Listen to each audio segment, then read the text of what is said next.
ಸಾಮ್ ಟಿವಿ ವೀಕ್ಷಕರಿಗೆಲ್ಲ ಇಂದಿನ ಸುದ್ದಿ ಸಂಚಿಕೆಗೆ ಸ್ವಾಗತ ಸುಸ್ವಾಗತ.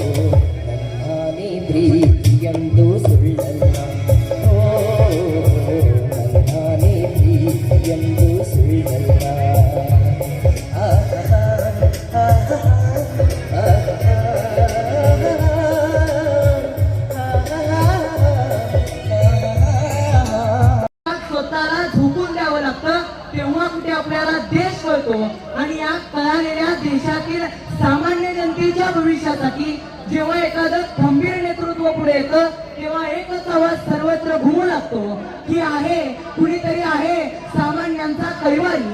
या सामान्यांच्या विश्वाच्या नेतृत्वाला साथ घालतो आहे तो तुम्हा आम्हा सर्वांच्या हृदयातला आवाज म्हणजे पारितोष ಪಾಟೀಲ್ ಜಿಎಂ ಸಂಕ್ಪಾಲ್ ಪ್ರೌಢಶಾಲೆ ಸಿರ್ಪೇವಾಡಿ ವಿದ್ಯಾರ್ಥಿಯ ಅಮೃತ ಹಸ್ತದಿಂದ ಹಾಗೂ ಪೂಜ್ಯರ ಅಮೃತ ಹಸ್ತದಿಂದ ಹಾಗೂ ನಮ್ಮೆಲ್ಲರ ನೆಚ್ಚಿನ ಸಹೋದರಿ ಕುಮಾರಿ ಪ್ರಿಯಾಂಕಾ ಸತೀಶಣ್ಣ ಜಾರಕಿಹೊಳಿಯವರ ಮಾನ್ಯ ಲೋಕಸಭಾ ಸದಸ್ಯರು ಚಿಕ್ಕೋಡಿಯವರ ಅಮೃತ ಹಸ್ತದಿಂದ ಹಾಗೂ ವೇದಿಕೆ ಮೇಲಿನ ಎಲ್ಲ ಗಣ್ಯಮಾನ್ಯರ ಅಮೃತ ಹಸ್ತದಿಂದ ಕಾರ್ಯಕ್ರಮಕ್ಕೆ ಚಾಲನೆ.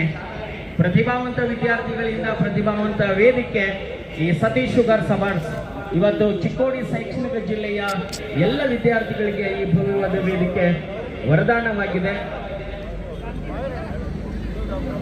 ಪ್ರತಿಭಾವಂತ ವಿದ್ಯಾರ್ಥಿಗಳು ಭಾಷಣ, ಗಾಯನ, ಜಾನಪದ ಗಾಯನ, ಸಮೂಹ ನೃತ್ಯ ಹಾಗೂ ಕ್ರೀಡೆಗಳಲ್ಲಿ ರಾಜ್ಯ, ರಾಷ್ಟ್ರ ಹಾಗೂ ಅಂತಾರಾಷ್ಟ್ರೀಯ ಮಟ್ಟದಲ್ಲಿ ಭಾರತದ ತ್ರಿವರ್ಣ ಧ್ವಜವನ್ನು ಅಭಿಮಾನದಿಂದ ಎತ್ತಿ ಹಿಡಿಯಲೆಂಬುದೇ ಸನ್ಮಾನ್ಯ ಶ್ರೀ ಸತೀಶಣ್ಣ ಜಾರಕಿಹೊಳಿಯವರ ಮನದಾಳದ ಬಯಕೆಯಾಗಿದೆ. ಅವರ ಆಸೆಯಂತೆ ಈ ಭವ್ಯವಾದ ಕಾರ್ಯಕ್ರಮ ಪ್ರತಿಭಾವಂತ ವಿದ್ಯಾರ್ಥಿ ಪಾರಿತೋಷ್ ಪಾಟೀಲ್ ಈ ವಿದ್ಯಾರ್ಥಿಯಿಂದ ಕಾರ್ಯಕ್ರಮದ ಉದ್ಘಾಟನೆಯಾಗಿದೆ.